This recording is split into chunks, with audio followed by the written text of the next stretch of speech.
Hoy nos acompañan Abelardo Pachano, economista y articulista de opinión por muchos años. Fue gerente del Banco Central y presidente de la Junta Monetaria. Mónica Almeida, periodista y escritora. Estuvo al frente de la unidad de investigación de Diario El Universo y ahora es parte del consejo editorial de Primicias. Y completa este panel Juan Cubi, académico y político. Fue parte de Alfaro Vive Carajo e integrante de la Comisión Nacional Anticorrupción. Gracias por estar un nuevo domingo en Políticamente Correcto. El panel que hoy me acompaña tiene una trayectoria nacional envidiable, pues desde el periodismo, la administración pública, las ideas y el papel rebelde de los movimientos sociales, ha sabido plasmar una idea de país y luchar por que ésta se haga realidad. Lastimosamente, Ecuador como sociedad vive la tragedia del inmovilismo y pese a que transcurren los años, tenemos que hablar de los mismos y de los mismos problemas sin que estos se resuelvan. ¿Es un problema exclusivo de nuestra clase política? ¿En qué estamos fallando como sociedad? Espero que en el programa de hoy podamos hacer algunas reflexiones luego del primer reportaje de Claudia Roura. Hace 24 años, durante la presidencia de Gustavo Noboa, Ecuador registró 23.000 casos de dengue en todo el territorio ecuatoriano. En aquel entonces se pensaba que sería el año con peores cifras en la historia. Hasta 2015, cuando con Rafael Correa el número llegó a 42.000 casos. Ahora, en lo que va de 2024, el Ministerio de Salud Pública ya registra 23.000 infectados y 27 muertos. El dengue es solo un indicador de los tantos que demuestran la ineficiencia de los gobiernos en atender los problemas de salud pública y también los de la educación. El correísmo intentó a través de las escuelas del milenio mejorar las condiciones de miles de estudiantes, pero el plan fracasó por errores integrales, los sobreprecios de las obras y el poco interés de los gobiernos en dar continuidad a lo que dejan sus antecesores. Después de Moreno, Lasso y Noboa, el país siente que la educación pública ha empeorado y que la gente más pobre ha vuelto a las escuelas donde hay un solo profesor. La inseguridad empeora cada semana. Entre 2018 y 2023, la violencia creció en un 500%, sin que las autoridades acierten un solo plan contra el crimen organizado. Y como era de esperarse, los gobiernos explican que todos los males se originan por la falta de liquidez económica. Por eso, el déficit fiscal no se controla y el endeudamiento se dispara con cada gobierno que se ancla al FMI y a los acreedores chinos para tener financiamiento. No hay política económica que despierte un consenso nacional y aunque todos coinciden en que falta plata, no hay la capacidad para enfrentar el desangre de los subsidios a los combustibles, pues las respuestas son los paros, el bloqueo y gobiernos a punto de caerse. Y ahora hemos constatado que Ecuador tampoco sacó una sola experiencia de la crisis eléctrica de hace 30 años, pues ha vuelto a resistir los largos apagones sin una fecha de término. En gran medida porque las obras que se contrataron para este sector terminaron empañadas por la corrupción, en un país que no logra resolver un solo problema. Bien, gracias Claudia por ese reportaje. Juan Cubi, empecemos entonces esta conversación, que es un poco complicada. ¿Por qué Ecuador no puede resolver un solo problema? Gracias, Carlos, por la invitación. Un saludo a Abelardo, a Mónica. Cuando me propuso usted el tema, yo decía, bueno, vamos a tener que filosofar porque es un tema tremendamente complejo, pero por respeto a la audiencia, tratando de explicar de dónde puede venir esta situación, yo me inclinaría por un enfoque de carácter antropológico. Es decir, hemos construido como país, como sociedad, una cultura de la suspicacia, de la desconfianza, que es producto de una serie de factores que voy a señalar, que impide realmente que se puedan asumir los problemas de fondo con una lógica de solución y de mirada de mediano y largo plazo. ¿Por qué razón? Porque el momento en que se plantea la iniciativa para resolver un problema, el resto de la sociedad o la mayor parte de la sociedad tiene desconfianza, piensa que hay alguna agenda oculta, algún interés no confesado detrás de esta decisión. Y no se equivoca la gente, porque muchas veces esas decisiones traen, lo que decimos nosotros, algún gato encerrado que impide que la sociedad confluya y decida, bueno, vamos a resolver uno u otro Pero ¿por problema. qué la sociedad tiende a esconder las cartas? ¿Por qué la sociedad desconfía? Porque no hemos dejado de ser una sociedad oligárquica. Nosotros venimos arrastrando desde hace 500 años, desde la colonia, desde la república, una cultura de las élites que miran solamente sus intereses y le dan la espalda al resto del país. Y en esa lógica, claro, si se deciden cosas únicamente en función de intereses parciales, se excluye. Y la exclusión lo que genera es un conflicto irresoluble. Y esa es gran parte de lo que podría explicar por qué no se pueden definir políticas de mediano y largo plazo consistentes. Gracias, Juan. Abelardo, entonces la culpa es de las élites. En cierto sentido, sí, indiscutiblemente. Cuando uno mira a los países exitosos en la búsqueda de bienestar de la colectividad, uno sabe que las élites están comprometidos con los objetivos de ese país. Se identifican con el fin primordial de construir una sociedad que sea una sociedad de oportunidad para todos. Y además de fortalecer no solo que esa sociedad tenga objetivos de carácter común, sino contribuir de manera permanente a que ello se vaya cristalizando. Pero haciéndole ahí una precisión, ¿quiénes componen las élites? Porque mucha gente va a decir las élites son los ricos, pero no son esos los élites. Tenemos élites de carácter cultural, académica, deportivas, las universidades, exacto. ¿El movimiento indígena hace parte de la élite? Claro, por supuesto. Entonces, lo que dice Juan es para todos estos sectores. Y mira, el punto es que nosotros tenemos a la sociedad fracturada. No tenemos una sociedad que se haya consolidado con un objetivo común, sino que hay partes de la sociedad que cada una de ellas busca alcanzar determinados objetivos, pero que no tienen la capacidad de un diálogo concertador que lleve hacia la acumulación de decisiones que resuelvan los problemas fundamentales. Ahí hay una, digamos, y aquí por el tema que estamos hablando, Carlos, si uno no tiene dos condiciones fundamentales dentro de la organización de un país, es muy difícil que logremos resolver los problemas. Por un lado, un Estado fuerte, un Estado que sea capaz de combatir la violencia, de implantar la ley, de respetar los derechos humanos y de ofrecer servicios públicos eficientes. Y por el otro lado, una sociedad también fuerte, que identifique perfectamente los objetivos que tiene y que controle al Estado para que no termine en una entidad despótica. Entonces, lo que en los investigadores sociopolíticos dicen es el pasillo estrecho, que Dassenblue y Robinson lo describieron con mucha claridad. Es decir, hay que construir estados fuertes con sociedades fuertes que se entiendan, que se controlen y que permitan que todos esos objetivos vayan precisamente en el camino de la solución de problemas. Perfecto. Sí, a ver, siga, dígame. Sí, Abelardo, yo creo que precisamente con todo lo que tú dices, es necesario también que la sociedad deje de ver al Estado como ese, digamos, señor que le va a resolver los problemas. Así es. Y la sociedad, nosotros los ecuatorianos debemos de verdaderamente reflexionar qué es lo que queremos. Pero, Mónica, y ponernos 3 o 4 objetivos, que yo creo que en el reportaje se los ve muy claramente. O sea, el primero es la educación. No hablemos de educación básica, tener una mejor educación, saber que alguien sale del ciclo básico y que está capacitado para saber y poder decidir qué hacer. Ahora, hay los problemas de salubridad y hay el problema de desnutrición. Ya, pero yo le hago una pregunta ahí. Usted me decía, debemos dejar de verle al Estado como ese ente que nos resuelve los problemas. Pero si el Estado nos está quitando 7, 8 horas de luz al día, ¿a quién le damos esa responsabilidad? ¿Por qué los apagones tienen que ser el reflejo de lo que Juan y Abelardo dicen? O sea, ni siquiera... esas élites ni siquiera nos han logrado estabilizar el problema de la energía en 30 años.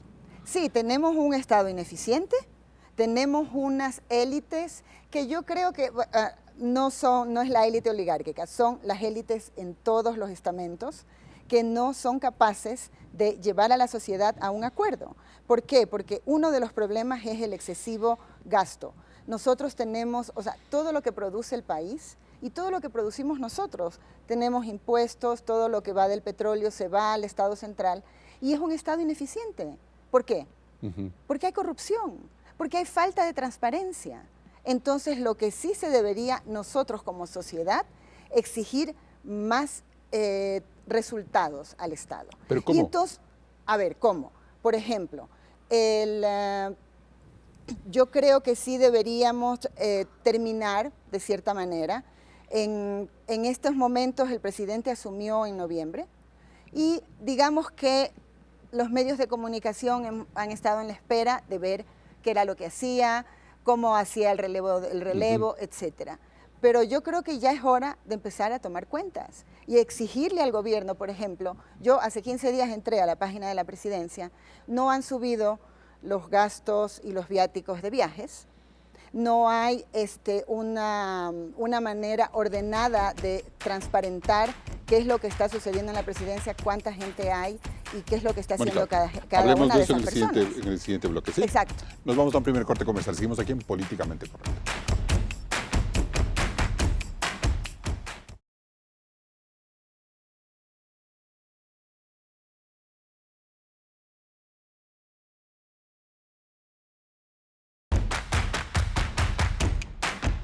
Seguimos en Políticamente Correcto. Mónica Almeida, ¿Ecuador es un país esencialmente corrupto? Qué difícil pregunta, porque así como todos somos... No. O sea, yo sí Los creo políticos todavía... no vienen de Marte. Sí. O sea, no los importamos. Sí, exacto. Son Nadie el es reflejo de la extraterrestre, sociedad. somos reflejo de la sociedad, pero yo sigo creyendo que si a la gente se le da las debidas oportunidades, no van a pretender que el Estado, extraer el dinero del Estado. Ya, pero que somos corruptos, sí somos corruptos. en el bloque anterior mencionabas que había una preocupación porque este nuevo gobierno entra con unos déficits de transparencia que ya se vuelven similares a los de gobiernos anteriores. Entonces, ¿dónde está ese cambio que se quiere dar? Yo creo que la administración de este nuevo gobierno le debe al país un compromiso de transparentar información, de dar mayores explicaciones. Yo creo que, por ejemplo, es necesario no solo que el presidente nos explique cosas, sino que cada ministerio piense qué es lo que va a hacer. Es un gobierno corto, pero ellos le están apuntando a la reelección. O sea, ellos van a estar en la papeleta en febrero del 2025. Entonces es necesario que ordenen la casa, y para ordenar la casa se necesita transparencia. ¿Y cómo se ordena la casa, Abelardo? Respetando las instituciones. Pero sin plata. Voy a empezar por un tema que no es de mi especialidad, pero que refleja la necesidad fundamental que tiene el Ecuador de fortalecer a las instituciones públicas. Y no voy a pasar por educación ni por salud, voy a entrar en justicia. Un país que no tiene un sistema de justicia confiable no es un país económicamente viable. Porque si no tenemos un sistema de esa naturaleza, no va a haber la posibilidad de que se respeten los contratos, de que se respeten las leyes, de que se respeten los derechos. Y una sociedad requiere de ese consenso fundamental para poder desarrollar el resto de actividades. Y cuando la salida es bypassear una consulta popular en donde se pongan laudos arbitrales como una opción de evitar la corrupción de la justicia, la sociedad vota que no. No importa el tema, a mí no me preocupa los nos de la consulta, a mí no me preocupan. Es la democracia y hay que aceptarla así. Pero el problema es que nosotros no tenemos una ciudadanía estructurada con poder que haga que el Estado cumpla con sus responsabilidades. Lo que Mónica acaba de señalar, si tenemos una sociedad estructurada, instituciones fuertes, el Estado rinde cuentas, el Estado cumple con sus obligaciones porque sabe que hay una sociedad atrás que le va a exigir que cumpla con ello. Juan, pero esa sociedad desde los años 80, el movimiento social, la sociedad sí ha tratado de fortalecerse. Ha fracasado también. Yo señalaba lo de las élites por una simple razón. Históricamente, las oligarquías en este país se acostumbraron a una forma de ejercicio del poder perversa, que es irrespetar la ley. No solo la ley, y respetar al prójimo, y respetar al resto de la colectividad como una forma de garantizar sus privilegios. El tema es que esa cultura del irrespeto a la ley empezó a difuminarse por todo el espectro social. Y entonces las élites que continuaron reproduciendo ese esquema, que no eran las mismas de los años 70, donde todavía habían los grupos familiares, etc. Los hacendados y los Sí, cacauteros. fueron reproduciendo, entonces, cualquier élite de carácter deportiva, cultural, lo que sea, lo que hace es justamente entronizarse en su nueva condición e irrespetar la ley y respetar a los demás. ¿Qué es lo que sucede con esa cultura, Carlos, Abelardo, Mónica? Es que termina convirtiéndose en parte de la convivencia social, parte del comportamiento de la sociedad. Cuando decían somos corruptos, habría que preguntarse hasta dónde esta sociedad se ha visto permeada por la práctica de la corrupción, como una forma de sobrevivencia, de conseguir sus objetivos. Y en el tema del respeto a la ley, claro, preguntémonos quién está dispuesto aquí a someterse voluntariamente a la ley.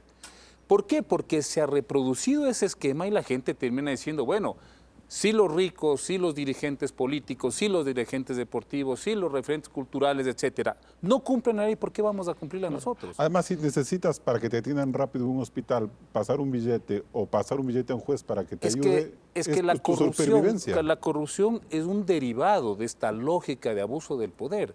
Porque para abusar del poder, entre otras cosas, hay que cooptar, por ejemplo, a las autoridades judiciales. ¿Qué hicieron siempre las élites políticas en este país? Controlar la justicia, porque era una forma de perseguir a los adversarios y librarse del cumplimiento de la ley. Entonces, con ese panorama es complicadísimo. ¿Y por qué razón, Carlos? Porque el origen de esta conducta, de esta cultura, son hechos estructurales, son elementos históricos. Pero no es que el rato en que los corrijamos vamos a cambiar esa cultura está enraizada. Abelardo, pero ¿son todas las élites políticas las que tienen ese mismo patrón o hay que diferenciar? Yo diría que la gran mayoría tienen ese patrón.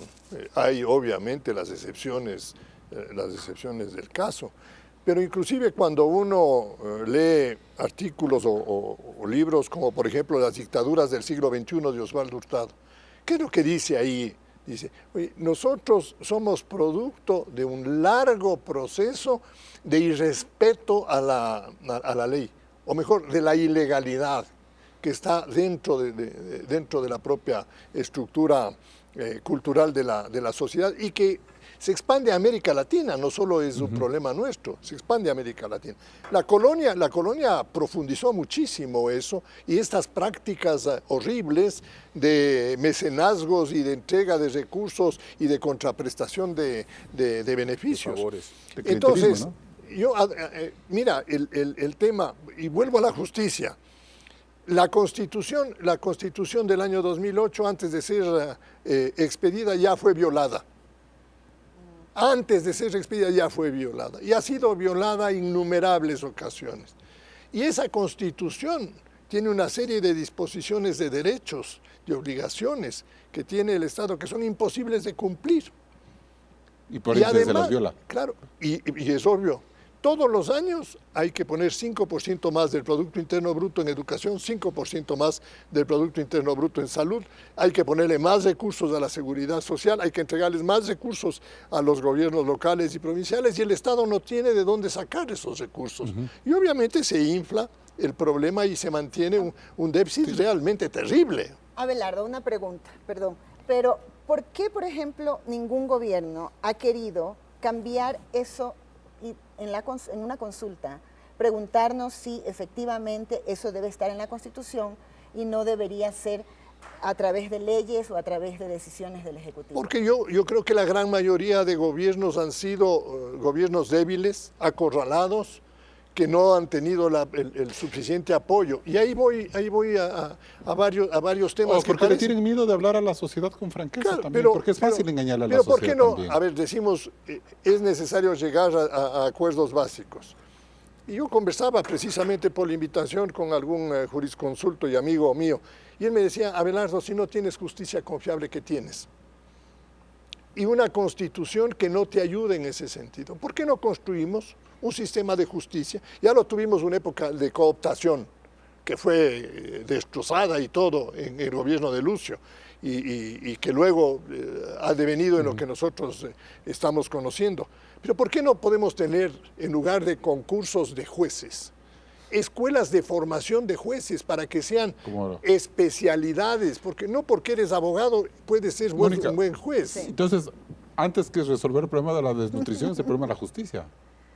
No, yo creo que van también juntos, porque si tú tienes un problema de desnutrición en un niño, es un ciudadano débil, es un ciudadano que no va a poder estudiar, es un ciudadano que va a ser, digamos, fácilmente cooptado por un político o por una banda de crimen organizado. Entonces yo sí creo que eso es necesario tener gente sana y bien Y estudiada. quizás ahí no se necesita Pero hay lo que... esfuerzos por de ejemplo, a ver, consensos. yo lo que digo es, ¿por qué en la Valerio Estacio, en un barrio popular de Guayaquil, yo vivo en una casa de caña y vienen unos señores a cobrarme $1 semanal? Y el barrio no puede organizarse y Exactamente. luego, pero también por miedo, por un lado miedo, pero por otro lado digo, ¿y la policía y los militares? A ver, entonces cuando llegaron los militares no apareció la banda, pero como los militares no pueden instalar ahí un cuartel, los militares solamente estuvieron un día, etcétera, al siguiente día siguieron cobrando la extorsión. Pero, perdón, es que no son excluyentes lo que estamos conversando. Uno puede trabajar simultáneamente, pero uno tiene que hacer la tarea de darle al Estado el suficiente poder y la suficiente autonomía para que se pueda configurar con profesionales especializados. Y voy a un tema específico. Si usted quiere tener generales, no va a poner en una ley que cuando llegue a 40 años del gobierno puede nombrar un general. Claro. Ahora el gobierno a los 30 años puede nombrar un embajador. Y se pueden hacer concursos de jueces. Claro. Respetemos las carreras del servicio público para que esos servidores públicos se sientan cobijados por un sistema que les permita cumplir y que además les obligue a cumplir. 30 segundos ahí. A ver, yo tengo recelo cuando se aboga por un Estado fuerte de que terminemos en proyectos autoritarios. Yo sí creo que las sociedades tienen que ser las fuertes, las sociedades organizadas, no una cosa etérea, vaga. La sociedad organizada, los movimientos sociales, aquellos sectores que tienen capacidad de definir políticas para un país, ¿sí? Eso es lo que tiene que fortalecerse. ¿Qué hizo el neoliberalismo? Y ahí hay un error tremendo de ciertos sectores de la izquierda. Haberse preocupado por el desmantelamiento, supuesto desmantelamiento del Estado. No, lo que hizo el neoliberalismo fue fracturar a la sociedad, eliminar la solidez del tejido social. Ahí estaba su proyecto de control, no en debilitar al Estado. En las privatizaciones no necesariamente. No, era cómo impedía que la sociedad hiciera lo que ha señalado Abelardo, controlar al Estado, controlar al mundo de la política. Hablemos de eso luego del corte comercial, Perfecto. porque tenemos ahí una pieza histórica que la vamos a revisar. Seguimos en Políticamente Correcto.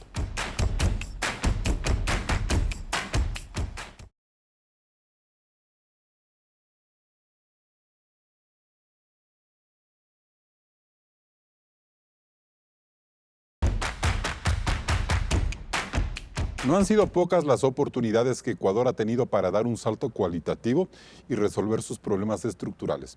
Y cuando estos momentos se han vuelto realidad, el país retrocede o se estanca porque la política no logra evolucionar.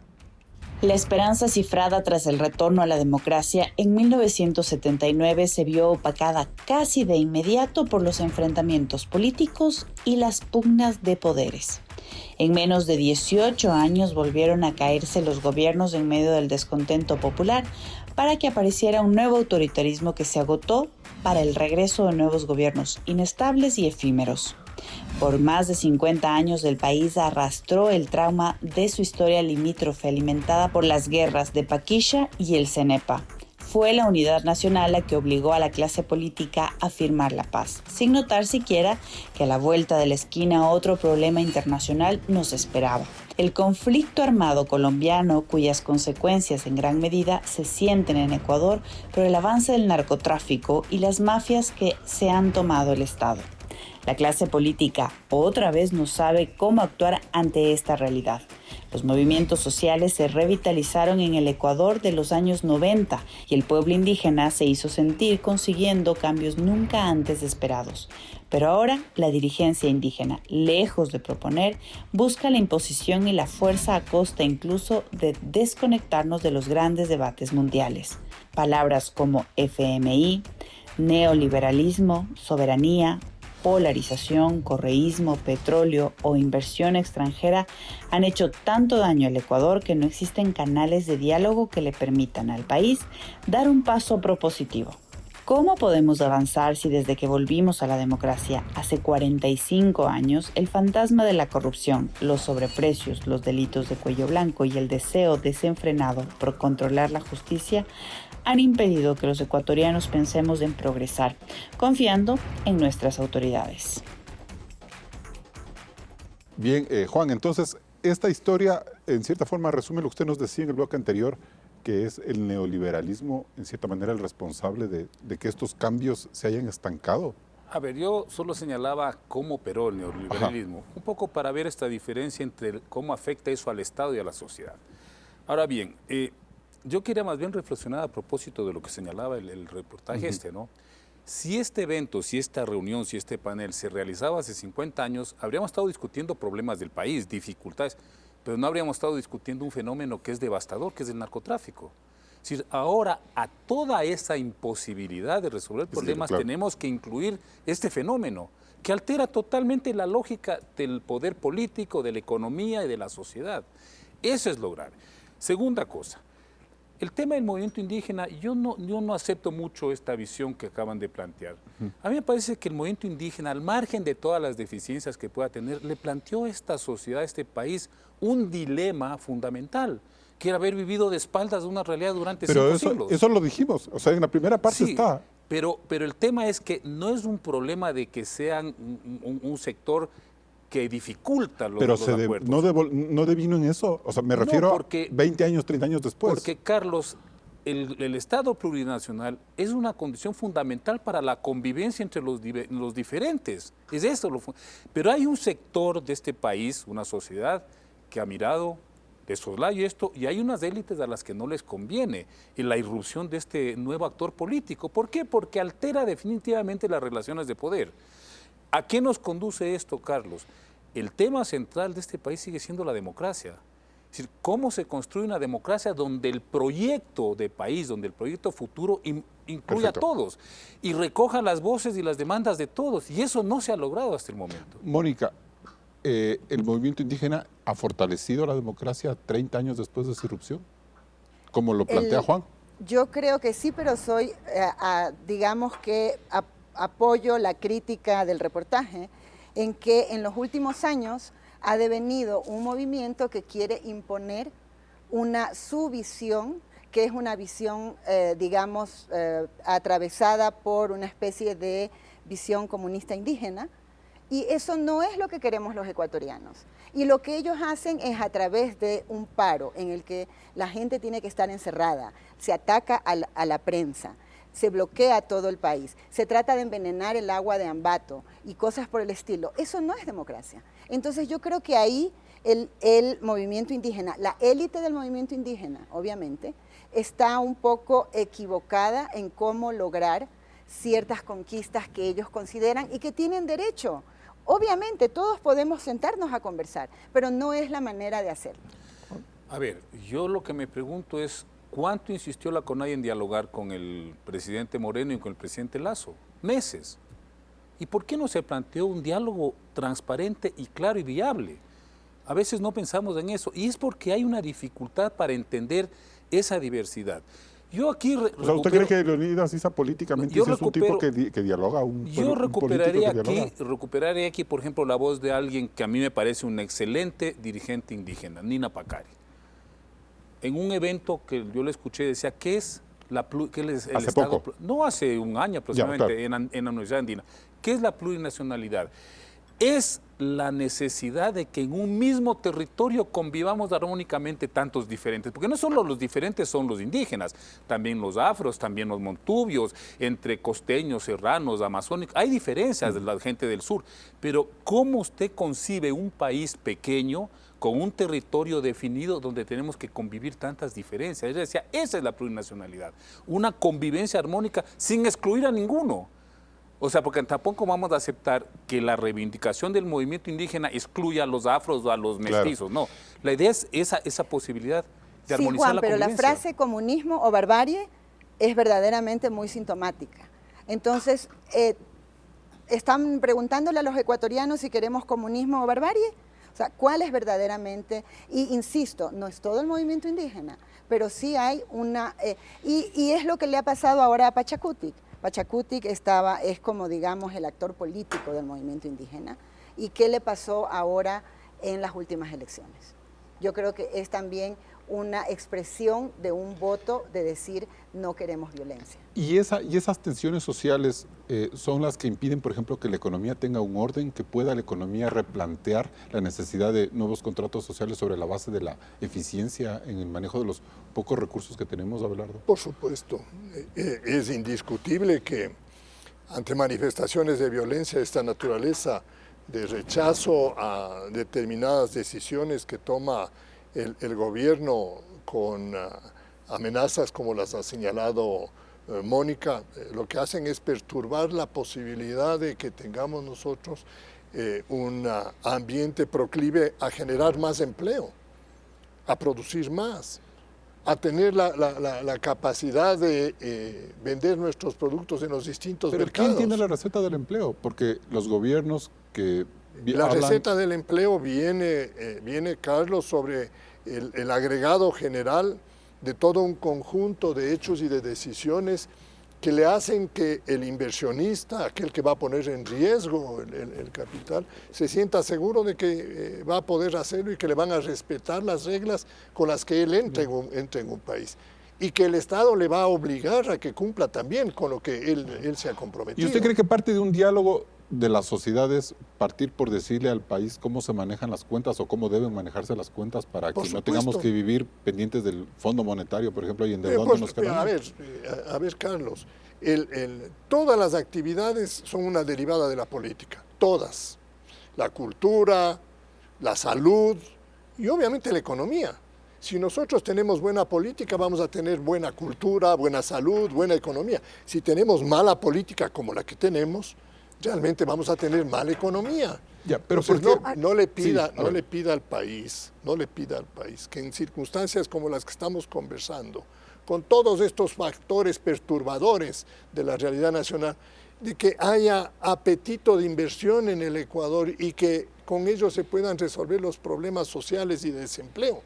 No se va a dar en el corto plazo, Carlos. Mónica, quería usted aportar algo. Sí, yo quería decir que hay una cultura del dispendio cuando estamos en boom petrolero, que es lo que nosotros vimos, por ejemplo, en el último boom petrolero que acabamos de vivir y que se terminó en el 2014, cómo el correísmo implantó una cultura del dispendio. Está en nuestro libro La Revolución Malograda, el correato por dentro.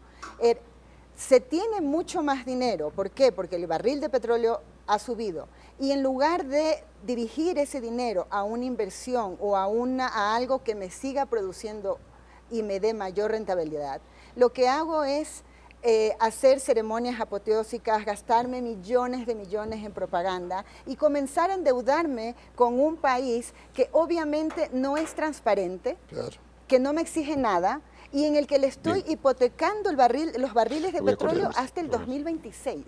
Ese fue, o sea, cuando terminó Correa en el 2017, el petróleo estaba hipotecado a China hasta el 2026. Y la gente no entendió lo que significaba eso. Exacto. Bien, nos vamos a un siguiente corte comercial y volvemos aquí en Políticamente Correcto.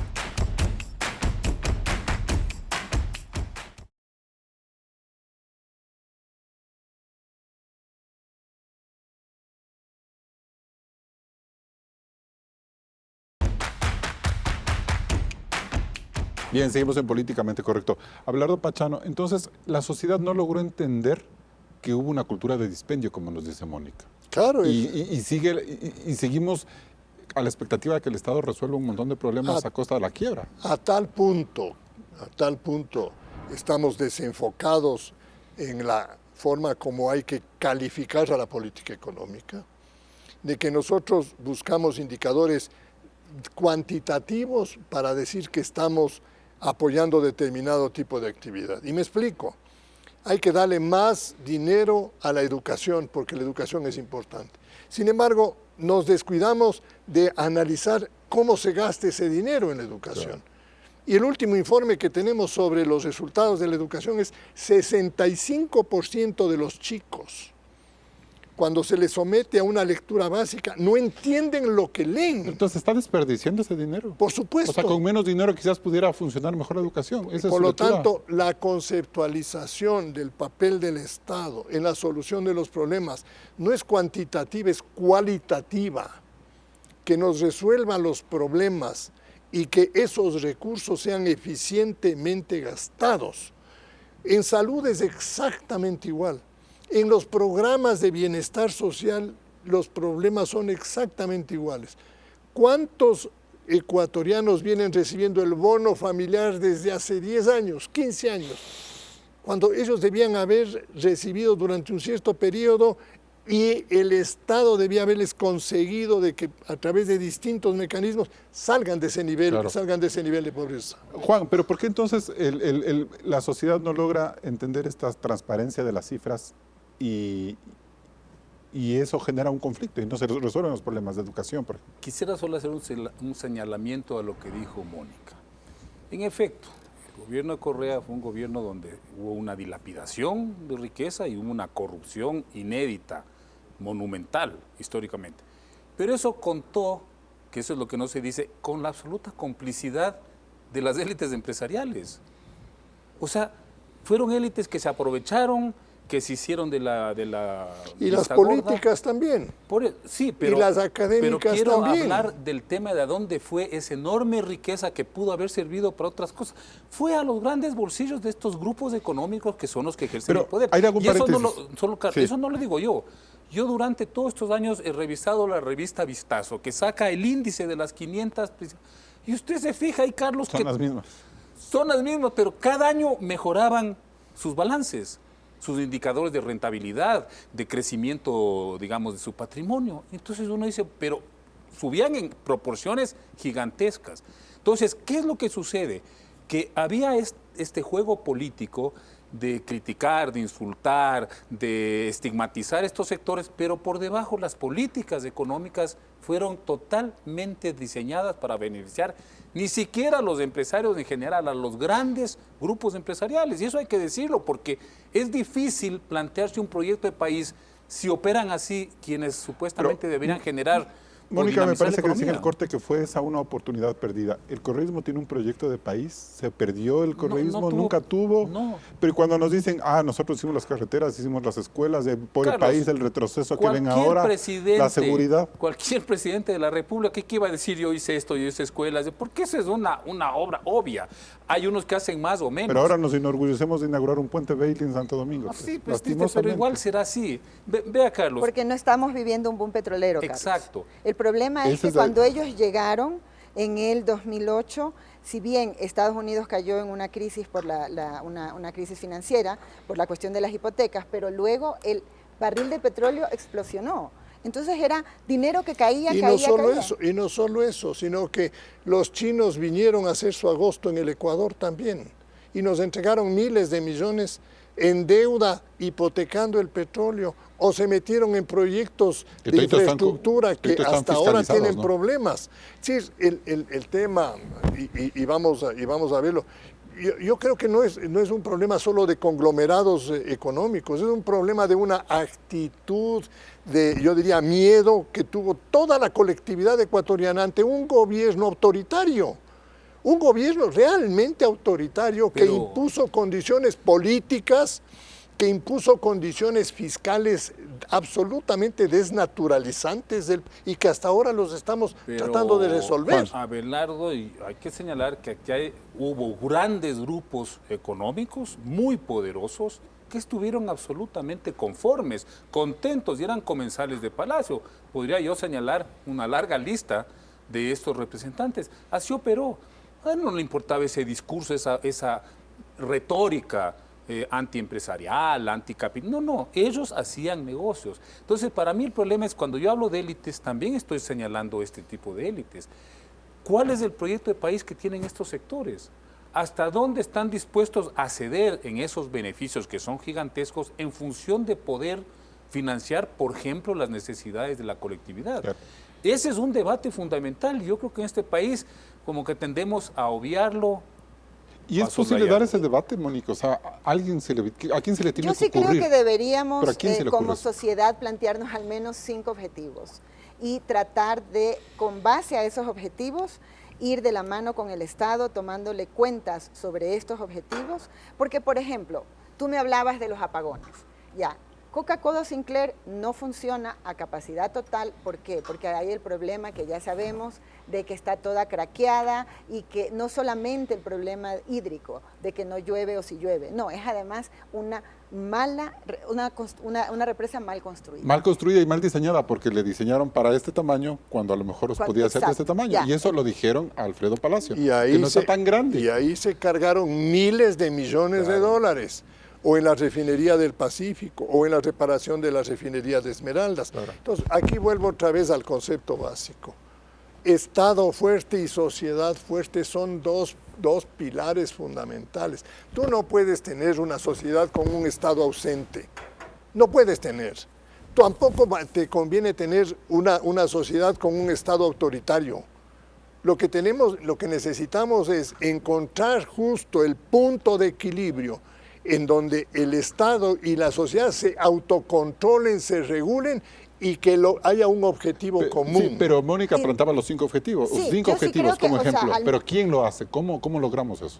O sea, ¿quién se sienta con un cuaderno y decir, a ver, todos nos vamos a poner de acuerdo y le vamos a decir al presidente o a Yo lo creo que que sea? se debería llamar a un diálogo nacional. Un diálogo Es momento de nacional eso. es momento de eso, es momento de verdad. Porque además estamos como sabemos, estamos en una presidencia corta, va a haber elecciones en el 2025, más o menos vamos a tener candidatos parecidos.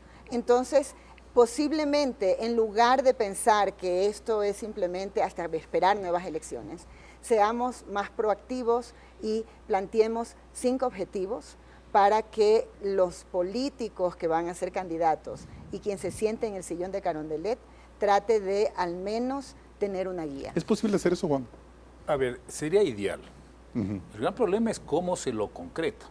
Yo me pongo a pensar, en cualquier país racionalmente democrático, eficiente, deberían haber políticas de Estado de largo plazo intocables. Un acuerdo nacional por la salud y la educación, por señalar solamente 2 aspectos fundamentales para la vida de la Gobierne quien gente. gobierne, ¿no es cierto? Gobierne, señores, esto es el plan a 30, 40 años y eso no lo va a tocar ni un gobierno ni un ministro. Hay un acuerdo que se lo va a sostener no solamente en términos de estrategia política, sino en términos de financiamiento. El rato en que llega eso, viene un gobierno y dice, verán señores, aquí me están pidiendo por acá, necesito carreteras, necesito financiar electricidad, lo que sea, por lo tanto tengo que sacar la plata de este acuerdo. El papel es del presidente. Claro, pero ahí juega el punto central, Juan, es qué tipo de Estado debemos tener para que la sociedad pueda resolver sus problemas y pueda ser una sociedad vigorosa. No podemos mantener un Estado empresarial para todo. No puede ofrecer todas esas alternativas y lo hace de una manera mala. Mal servicio eléctrico, no tenemos energía. Mal servicio de comunicaciones, no tenemos comunicaciones adecuadas. Tenemos las vías perforadas, tenemos un montón de problemas. ¿Por qué? Porque es un Estado que, digamos, al estilo de un pulpo va captando absolutamente todo. Lo que necesitamos es mucho más pequeño, pero vigoroso, en lo que le encarguemos y que responda. Bien, nos vamos a un siguiente corte comercial y volvemos con las conclusiones.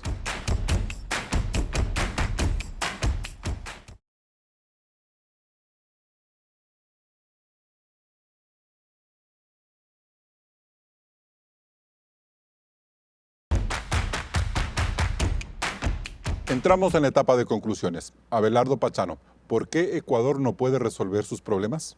Porque requiere tener un gran consenso nacional de qué tipo de país queremos, qué tipo de Estado debemos organizar y cómo podemos fortalecer a la sociedad.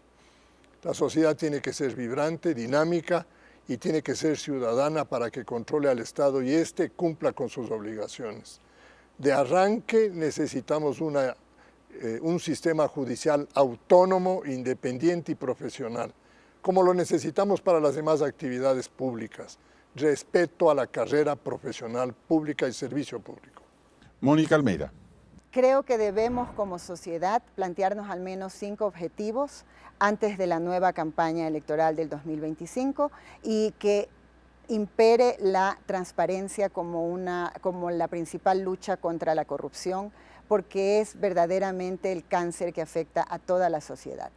Creo que ese va a ser uno de los principales caminos que se abra para poder resolver los problemas en el Ecuador. Juan Cubi. Lamentablemente seguimos siendo un país con una herencia oligárquica que no le hemos logrado superar. ¿Y eso en qué se expresa? En un déficit de la democracia. Creo que este país podría apostarle por todo lo que significan los movimientos sociales como expresión de un sector del país, la sociedad, que puede plantearle cambios estratégicos frente a la ineficacia y a los límites, no solamente de los políticos, sino también de las élites que definitivamente no quieren aceptar el consenso social como un elemento central para construir un país diferente.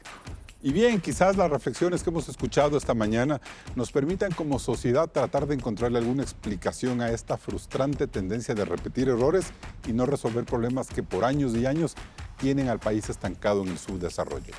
Lo más fácil es depositar en nuestras élites políticas todas las culpas por haber permitido que la corrupción se tome el Estado y destruya nuestra prosperidad. Pero nos olvidamos que somos nosotros, los ciudadanos, quienes elegimos políticos y corrientes de las que terminamos por cansarnos en muy poco tiempo o luchando contra ellas para evitar los autoritarismos. Es necesario que la sociedad en su conjunto encuentre espacios de diálogo, donde nos propongamos resolver uno o dos problemas acuciantes de manera decidida y constructiva. Ante una agenda de unidad, será muy difícil que el mandatario o los legisladores nos den espalda, porque estarían anticipando su fracaso. Los movimientos sociales, las universidades, los sectores empresariales, la prensa o los colegios profesionales deben tomarse el reto de establecer derroteros despojándose de dogmas y de prejuicios. Caso contrario, este país, que enfrenta quizás la amenaza más dura de su historia, no tendrá escapatoria. Hasta el próximo programa.